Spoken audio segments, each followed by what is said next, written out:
What's going on, everybody? Welcome back to the Extra Innings Podcast. Your host, Elijah, and we're back today here on Monday, March 30th, a day after quote-unquote opening weekend. And it was good, man. It was an eventful weekend. We had some no-hit ball last night.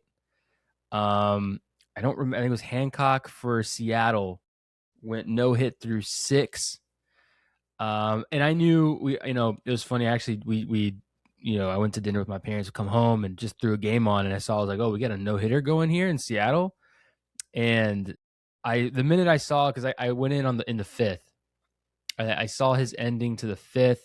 He was up at like 88 pitches, and he finished the 6th, I think, with I want to say upper 90s. He was in the upper 90s, and I knew immediately he's not going to finish this game anyway. It didn't really matter. Way too early to push a pitcher that far. And then, of course, they brought in whoever they brought. I don't remember who they brought in. The first batter gets a hit, which sucks. But it was still exciting to see, man. We got some good stuff happening. But a lot to take away in general from opening weekend. A lot happened. Everyone's excited. Baseball's back, obviously myself included. And we just got a lot to talk about today. I think the biggest challenge, and this is what I tell people, the biggest challenge with doing a baseball podcast and you're a one-man crew is there's just so much. There's so much stuff that happens over the course of 162 that it's almost nearly impossible for you to talk about everything. It's just this weekend alone, there was just so much that happened, so much to talk about. So I tried my best to condense. That's kind of what I do. I kind of just try to find the most interesting pieces that, to me, obviously, and talk about those things. But of course, I'm missing probably a ridiculous amount of stuff. So forgive me. But one of the first thing I have on my list, and this is something that's, was really on display all the way around, was the fact that this is a really great rookie class. We have a lot here in 2026 of players making their debut, and they're absolute studs. So I kind of ranked a couple. Some of these are kind of weird because it's not they debuted last year, but because of the amount that they technically played, they're not technically classified as rookies, right? So Nolan McLean is technically a rookie this year, though he played quite a bit last year towards the end of the year. Bubba Chandler's another one. Not technically, he's a rookie, but not technically because he's already been technically introduced to the league. It's a lot of technicalities. It's the best way to describe it. But first on my list, and this is a guy that really shocked me, to be honest with you. I don't know why I didn't already have it pulled up. I knew it was the first thing I was going to have to talk about. Was Chase DeLauter of the Cleveland Guardians. Now, Chase DeLauter, another one. Again, technically a rookie, but we had already seen him. And he just ripped up the spring. I remember watching, because I tried to catch as many Diamondbacks games as I can. I was watching him play against the Diamondbacks, literally, I think the night before the season started. So Tuesday night. And he hit an absolute moonshot off of Merrill Kelly. Off the center field wall at Chase Field. Absolute moonshot. And that kind of was how he carried his spring. His spring was ridiculous. And right now, he's had 17 at-bats. He's got 5 hits, 4 home runs. 6 hits, 4 home runs. He's batting .353, and he has a 1.412 OPS. That is insane. But the funny thing is, I remember Chase DeLauter because I remember watching that wild card series last year between Detroit and Cleveland. I think that's what it was. I could be wrong there. Don't quote me on that. But I remember I remember the funny thing was they were like, oh, we got a rookie starting. They pulled him up for this game, for this playoff game. And that's a tough way to start your career, right? You're like, oh, sometimes, a lot of guys get introduced. A lot of times it's kind of a lot to ask for you to get your rookie season to start at the beginning, come out with the 40, and you start fresh like everybody else. I'd say that doesn't happen a lot. A lot of guys come in mid-year. They'll come in at random times. If you're a pitcher, somebody gets hurt, you have to make a spot start. You're up middle of the week randomly. So it just kind of depends. So it's a lot to ask to start fresh, start clean like everybody else. For Chase DeLauter, his start was in a playoff game with a lot of pressure. And of course, in the first inning, they hit him a pop fly, and he misses it in the wild card game. And it just was oh my gosh. And to be honest, I hadn't heard of him. Again, I'm not a Cleveland fan. I don't really pay attention to that much. Obviously, I know that they have a decent club. They have a decent, then of course, they were in the news all offseason with the Class A stuff, but they do have a lot of great players. I think that's been known for a while. This year they look a little bit different, which is crazy. But Chase DeLauder again makes his debut that day, drops a pop fly, and he kind of just fades into it and didn't think much of it. Comes back this season, is just absolutely ripping it up. I'm pretty excited to see what he does because he's just on fire. And then the second person I think that's on even more fire is Kevin McGonigal for Detroit, who had himself a freaking day, a debut, like a legitimate debut. He's had 12 at-bats, 5 hits, scored 2 runs, 4 RBIs. He's batting .417, just absolutely on a heater. Some of these, I mean, just crazy, like his game log, right? So he's played, I guess they didn't play yesterday, but he had 5 at-bats on opening day, had 4 hit, went 4 for 5 with 2 doubles. Like, get the hell out of here. Cooled off a little bit and then didn't get a hit on the 28th, but I mean, have a start. I mean, it's going to be pretty crazy to see what that guy brings up. And another one that was even better. Honestly, the next one on my list is JJ Weatherholt of the St. Louis Cardinals. Another guy I didn't hear much of. Obviously, still a top prospect. I knew that. I just hadn't seen much of his game. It just depends on how I need to spend more time looking at prospects before they come up. But a lot of these guys, they just kind of pop up. Obviously, he was a first-round pick, 7th overall in 2024. So I knew that, but hadn't seen how he kind of progressed through the minors. But another guy, dude, opening day, hit a home run on his open. That's the coolest thing in the world, hitting a bomb on your debut. Same with Carson Bench, did the same thing. But he's been steady. A hit every single time he's gone up to every time he's played. He's got a hit in every game. Way to start it off, right? He's batting .308 with an .871 OPS. So another guy that's just a stud. Now, here's one that I was curious about. I was curious about this one. So Sal Stewart is technically a rookie. He's classified as a rookie, but another guy that got pulled up late last year and actually played with the Reds in their wild card series that they got swept in. But let's see. He's another one that's on an absolute tear. 7 hits and 10 at bats, batting .700 with a 2.069 OPS. Crazy. 22 years old. He hit a home run in the second game against Boston. 3 hits in the season opener against Boston, and then 2 hits against Boston. So he has hit Crochet, he's hit Gray, and he hit early. Come on now. That's crazy, dude. That's tearing up some of the game's best pitching. I don't know about Sonny Gray necessarily. I think he's going to take some time to heat up a bit, but like getting 3 hits in a game, maybe not all off of Crochet, but he definitely had to have hit Crochet. Is crazy. It's crazy. So Sal Stewart, another one. It's a stud. Carson Benj went 1 for 4 with that home run. Carson Benj also teammates with Nolan McLean, who's next on the list. So I kind of paired Carson Benj and Nolan McLean together. Another one, Nolan McLean, like I said earlier, we don't view him as a rookie, but he is a rookie. And I'm expecting Nolan McLean to do some big things.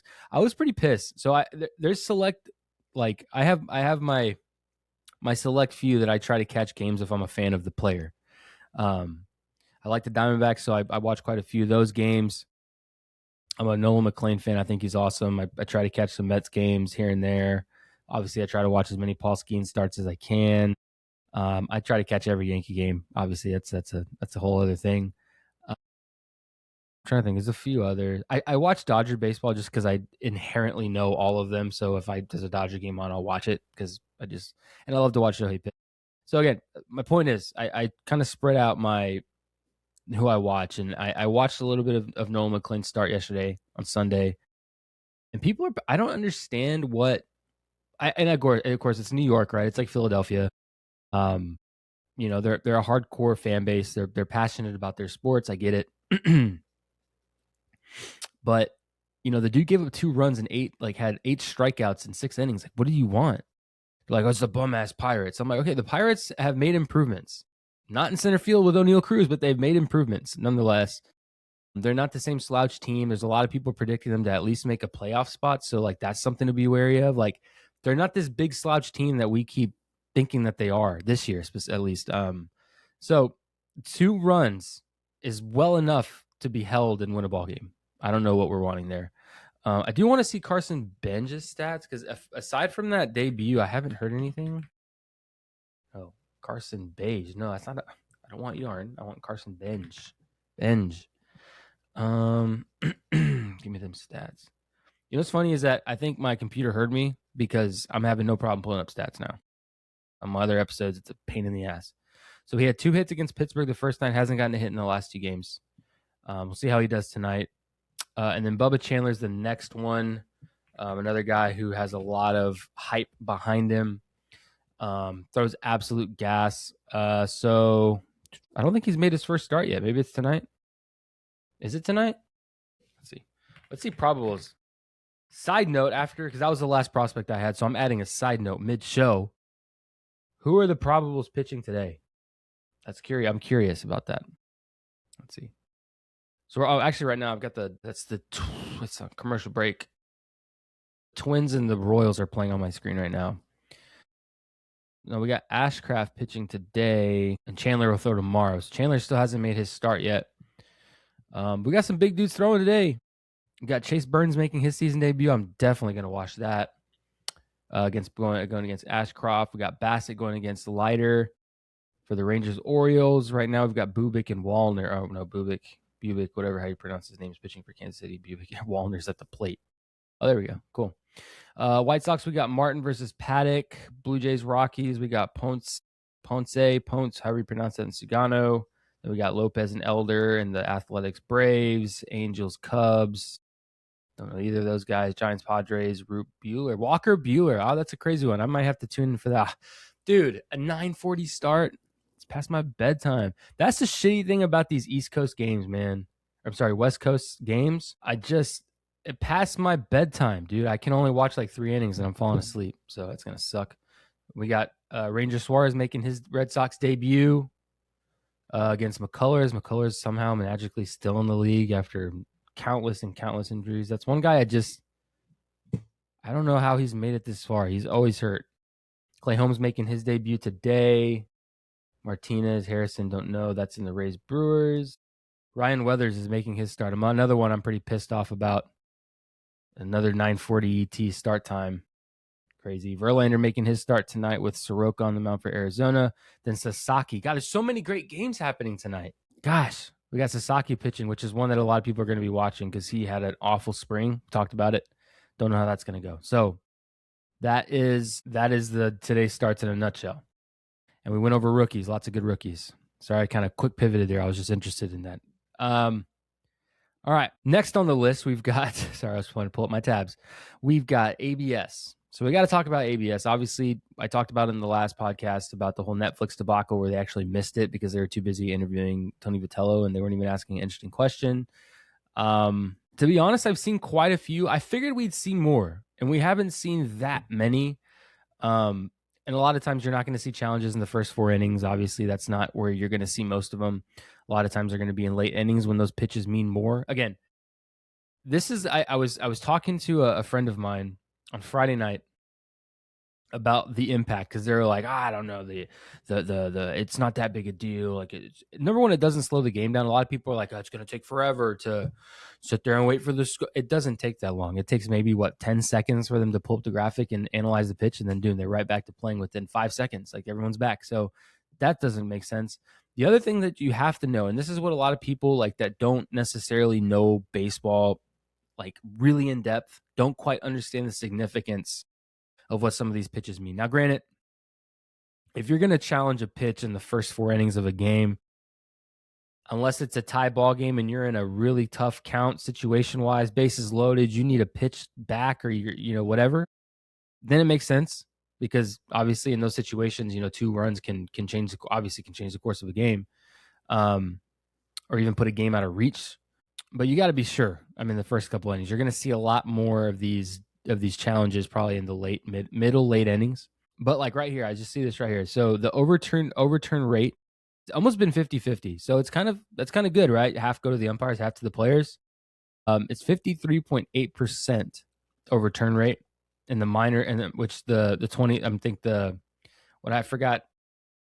The spring training was somewhere around 50% as well. So it's pretty much the same. Not a huge difference. It's going to kind of be the same thing. But again, I feel like we haven't seen as many.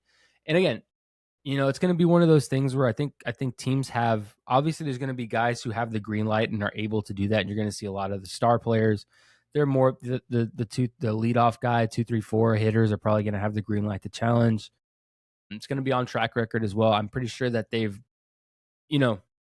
as a pitcher myself, I speak about myself.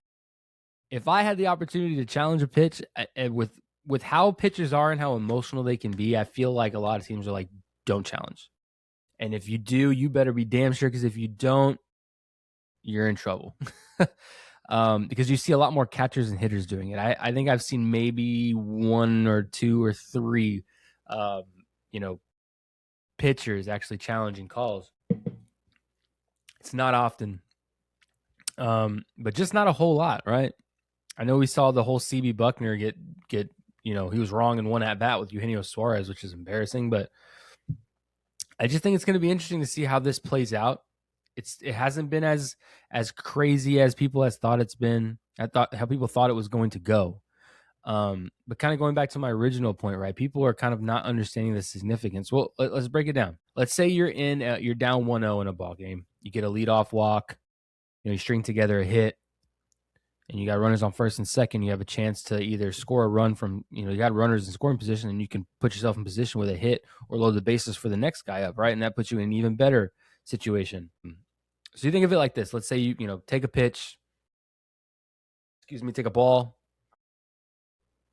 Jesus. Anyway, you take a ball. So now you're down 2-1, right? A 2-1 count versus a 1-2 count are two completely different situations. So let's say you got a 1-1 count. Pitcher throws a questionable pitch. You think it's off the plate, but that's, umpire thinks it's a strike, calls it a strike. You got 1-2. You got a 1-2 count. Now listen, a 1-2 count is favored in the pitcher's favor. Obviously, it doesn't take a rocket scientist to figure that out. But a 2-1 count drastically changes the at-bat for the hitter, because now it just changes the entire trajectory, and it changes how that pitcher is going to pitch to you, because now they're technically quote unquote behind. So, and then of course, like you even start taking into account a 2-1 to a 3-1 count, a 2-1 to a 2-2 count. All of the, like, one pitch can change everything. It changes the entire strategy of the pitcher coming at the batter, and it'll change the entire strategy of the hitter in the box, the entirety of it. That's what these one pitch challenges really mean. It's a lot bigger than just, he wanted that pitch back. It's much bigger. I think that it means less when you're going against someone like Mason Miller or Chapman or Duran or some of these, Edwin Diaz, because you're more than likely going to get out anyway. That's one of those weird situations. But in high leverage situations, like, yes, that pitch matters more than you think it does. And it's going to really start to tell when we start to the later half of the season, when players are going to start, when teams start making playoff runs, when we start seeing maybe like certain ties for wild card spots like we did last year. It's going to be interesting, and I'm excited. But ABS is here, and I don't mind it. I think it's really awesome for the game, and I think holding these umpires accountable is good. It's good for the game, because last year we saw way too many blown calls, way too many situations that didn't work out the way they should have. It just didn't play out well, and I think this is a good route that Major League Baseball is taking. All right. Next on the list, we've got Tony Vitello. And again, I'm not somebody who's played Major League Baseball, so I technically don't have room to talk about this, or I shouldn't really. My opinion maybe doesn't mean a whole lot, but my opinion is this. Before we even get to my opinion, let's break down what I'm talking about. So obviously the Yankees and the Giants started their series off in San Francisco. They both started their seasons on Wednesday night. Then they played Friday and Saturday. I'm gonna be honest. I'm a Yankee fan. I caught all the games, watched all of them. They feel like some of those wins where you're kind of like, meh, we won, and it wasn't because the Yankees played bad. It was because the Giants were just non-existent. It was kind of like you're just playing a team that looked really, really flat. It took them 2 games to score. They just didn't seem on the ball. They just didn't seem right. Logan Webb got shelled. Robbie Ray did decent, but then still let up too many runs. And to their credit, Max Fried threw good. A lot of people were like, he threw a gem. I'm like, not really, because he struggled in the first. I was worried about Max Fried in the first and second inning. Like, it wasn't like anything, he wasn't like dominant. It was never like, oh, dude, this guy's nasty. It was kind of like, where are the bats for San Francisco? Where's Devers? Where's Bader? Where's Jung Ho Lee? Where's everybody at? Where's Adames? Where's Chapman? Like, they just didn't swing the bat well, or if like at all. And they had a lot of errors. They looked sloppy. Like, it didn't look good for the Giants. And that's why you kind of leave like, yes, the Yankees won. Yes, it was great. Yes, they pitched really well. And yes, they hit the ball really well. But the competition wasn't really that great. It was just kind of like, okay, cool, I guess. I mean, I don't know. So that's kind of how I felt about the series as a Yankee fan. Just kind of like, well, we won. Now we're going into Seattle. They're going into Seattle today. So that's maybe a better challenge. So we'll see. But on the flip side, you got to look at it from the Giants' perspective. They are in a weird spot, right? So if you didn't know, I've talked about this before. Tony Vitello coaches at the University of Tennessee, didn't play pro ball, didn't coach pro ball in any facet, and then made the jump directly to Major League Baseball. Now, I don't know if I've ever necessarily I don't think I've talked about that in its entirety.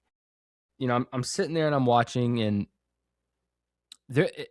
I play college ball, right? So it's just different. And I know plenty of guys who play pro ball. It's not the same. There's a lot of people who are like, well, it's high level baseball. Yeah, but it's still not the same. It's not the same.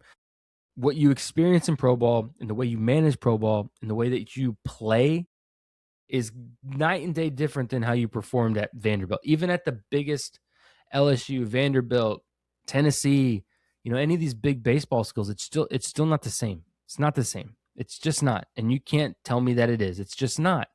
And I have to be honest, like, I'm sitting there, and at the end of the series, the Yankees ended up sweeping them, and they scored a minimum of, like, I think they scored maybe 3 runs or less, maybe.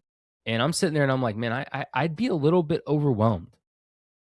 I mean, I'm no Tony Vitello. I haven't even coached at Tennessee, but whatever. But at the same time, it's like, okay, let me just think about this for a second. Put me in those shoes. It's a big difference. You're in college, in Division I, you play weekend series mostly. There's tournaments here and there, but you're mostly playing Friday, Saturday, Sunday, and then you play your midweek games on Tuesday or Wednesday. And that's all you play. And you practice other days, have a designated off day, and you move on. Then you have time for travel, right? But for Major League Baseball, for Division I, you're playing in February through June at the latest. And that's if you make it to the College World Series, past the semis and all that other stuff, all the qualifiers. For Major League Baseball, you start in February when pitchers and catchers report, and you're running it all the way through September. And if you're good, you'll play through October, maybe even November. It's a much bigger time. It's huge. It's a big difference. You're not managing a 4-man rotation with a couple like freshman, sophomore bullpen arms that you can start on that midweek game on Tuesdays or Wednesdays. No, now you got to manage all 5 of your starters. If you have a 5-man rotation, you got to manage and find your middle relief, your piggybackers, your closers, your one inning. Like, I mean, it's not the same. It's just not the same. Now you have to take into account, like, yeah, you have your reserves in college, but now you're working with a whole farm system. You got to keep an eye on your prospects and ear to the streets. When someone's not performing, you have injuries, you have to be able to coherently talk with your GM and all the guys to understand who's going to be coming up, what's his like, it's a lot. It's a lot. And that's why this is the first time in history we've ever seen something like this, because to coach in big league baseball and to be successful, you've had to play in big league baseball so that you can understand how everything works.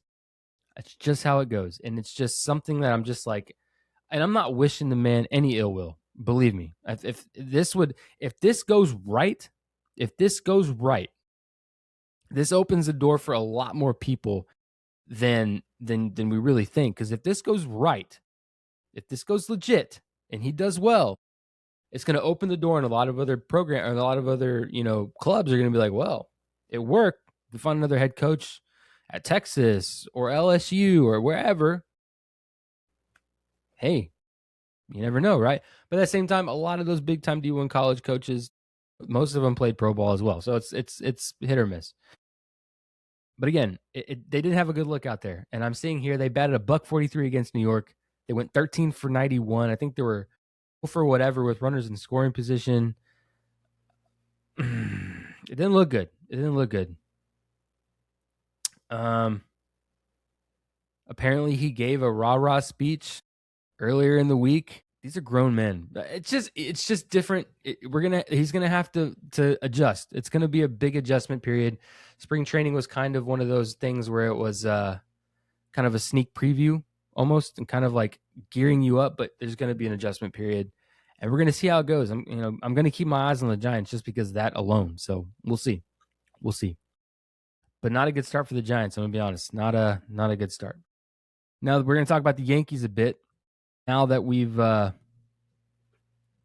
of talked about, the Giants, the Yankees pitching staff looked really good. Again, it's one of those things where you're like, were they? Max Fried, though, started off slow. He did become, contrary to what a lot of other people think, I think he did dominate. He looked really good in the later innings, was able to keep the ball down and hit with all his pitches. He looked good. Will Warren was a little shaky here and there. But again, Will Warren's going to be the bottom of their rotation at the moment. I think him and Ryan, if Ryan Weathers does well, I would assume that Ryan Weathers hops up kind of in the ranks and Will Warren will take the back seat. Because I think either right now, you have Max Fried, Cam Schlittler, Will Warren, Ryan Weathers, and then Yarbrough. But I don't know if Yarbrough is going to technically be a starter right now. It's going to be kind of up in the air. I think they're running with a 4-man because of the schedule. I think I read that somewhere. But like it's going to come down to Weathers or Fried. No, I'm sorry, Weathers or Warren when Rodon and Cole come back. Who's gonna get the boot basically? Because Garrett Cole's gonna be there, Rodon's gonna be there, Schlittler's gonna be there, and Fried's gonna be there. There's your 4. So you got one spot. If they decide to keep running out of 5-man rotation to change it up, one of them got to go.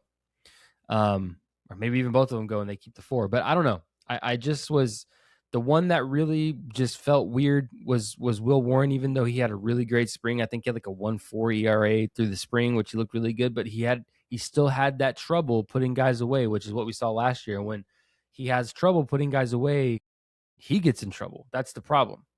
Because a lot of times he empties everything he's got, everything he has, and then he's fighting. Then he makes a mistake, and the hits turn into home runs, and it becomes a problem. So that's what I saw with Will Warren on that. I think it was Friday. No, it was Saturday because Schlittler threw on Friday. So that's my only real takeaway. They swing like they swing, and that translates to all pitching.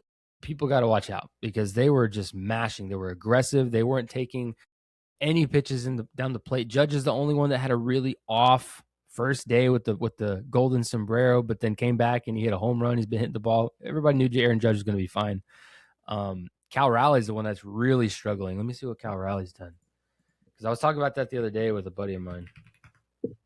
Cal Raleigh, who was 0 for 9 in the World Baseball Classic, and then if I'm not mistaken, yeah, bro, $133. Hasn't hit a home run yet. He's only had 2 hits and 15 at bats, so he's still on the struggle bus. I don't want to say it's a fluke because you don't wish that on someone, but I had the feeling that it might have been. A fluke. I don't know, because if you look at, it's not like he's been like crazy powerhouse. He broke out in the league in 2021, 2022. He batted 211, then 232, then 220, then 247. And if you look at the home runs, he had 27, 30, 34, then doubled it at 60. Seeing the ball well, I don't know. But at the same time, 100 and 320, I'm going to go through. In 2022, he batted 370 at-bats. He struck out 122 times. In 2023, he had 513 at-bats. He struck out 158 times. In 2024, he batted 546 times. He struck out 176 times. In 2025, he had 596 and he struck out 188. So every year those strikeouts have piled up, and he's already got 10 on this year. He struck out 10 out of 15 at-bats. Not good. But side note on that. What I'm trying to say, moving back to the Yankees, I had to go on that tangent because I was one of the few guys that was like, no matter what, Aaron Judge is going to win the MVP last year. I called it. I knew it. You just can't compare the two. Can't. But my point saying, what I'm saying about the Yankees, moving back over here to the Yankees, is that when these guys are at full health, and if they're swinging like they're swinging it now, and then you have Garrett Cole comes back and he's Garrett Cole, and then you have Cam Schlittler, and then you have Carlos Rodon. If Carlos Rodon can beat Carlos Rodon, and then you have that fifth starter with you have Fried as well. I keep forgetting about Fried, and then you add in someone who's dominant like Weathers or Warren, whoever's going to have the hot hand, and forget it. I mean, that's one of the best staffs in baseball. I'd put in that division next to Toronto and Boston. I mean, that's a cage fight, dude. All three of those teams together, if they're at full strength and they're playing well, forget it. That's going to be nasty. It's going to be nasty. All right, moving away from the Yankees, we're going to go back to the Angels. Now, in my last podcast, I had talked about Mike Trout because he looked damn good in that season opener, but he looked damn good the whole series, and he ended up looking really good the entire series. Let's see how he ended up. I'm curious because I just saw the highlights, but he looked so good. He hit 2 bombs in that series. He had 13 at bats. He's got a 1.5 OPS, and I feel silly calling out OPS because they've all played one series and they've had 13 at bats. All these guys I'm talking about OPS. 6 hits and 13 at bats, damn near 500. I mean, what else you need? On the 27th, he went 3 for 4, and then 1 for 3, and then 1 for 4. Wait, what? All right, so these stats aren't statting. He's got 2 home runs in 2026, but he's only hit 1. So the error on the stats here on MLB.com. But again, I'm not going to go into the rabbit hole of Mike Trout because I can talk all day about how he needs to go play for a real team. But Mike Trout, if he can keep this going and he can stay healthy, because injuries are his Achilles heel, literally. If he can stay healthy, man, Mike Trout might be the real deal, man. I'll tell you what. God, it's crazy to think he's been in the league since 2011, dude. I mean, he can be the guy. I just, there's no other way to put it. I didn't want to keep it too much on Mike Trout. There's not a whole lot to discuss there because, again, we are super early. But what we're seeing so far is it looks damn good. He looks really good, man. He looks really, really good. I mean, again, not a whole lot to say there. I just wanted to bring it up because I am crazy enough. Like, Mike Trout's one of those guys you just root for. You root for him because he's a good guy. Goes out and plays the game the right way. He doesn't have a big mouth, doesn't carry a super big ego. Like, he just goes out and plays. And then seeing him go through all the injuries that he's gone through, you're kind of you feel bad for him and you want him to win. But then because when he's healthy, he's playing with the Angels and they don't do anything. It's just one of those things where you're just like, it bothers you. It just bothers me to my core. I'm just like, damn, dude, I wish it was different. I wish it was different for you, man. One of those deals. But again, wishing that Mike Trout's going to stay where he's at and just keep absolutely balling. That would be legit and be great for baseball. And then last on my list, and I kind of touched on the Pirates earlier when we talked about Bubba Chandler. But my question is this. So with Mike Trout, I did some math earlier. So with Paul Skeens blowing up. Why am I still talking? I got Mike Trout on the brain. With Paul Skeens blowing up in that season opener, I'm not going to talk about the whole situation because I get heated thinking about it. With the O'Neal Cruz errors, and the shitty thing about all that is that Paul Skeens got stuck with those runs even though they were errors because they didn't touch his glove. They go down as hits, which is shitty. But that's the weird baseball game that we all love. So he gave up 5 runs while only recording 2 outs. So he went 2 1/3, and his ERA is at 67.50. His ERA is 67.50. And we know last year he finished with a sub-2. So it's not a good look. It's not a good look. Apparently, it's going to take 22 consecutive scoreless innings for him to get his ERA back to that sub-2.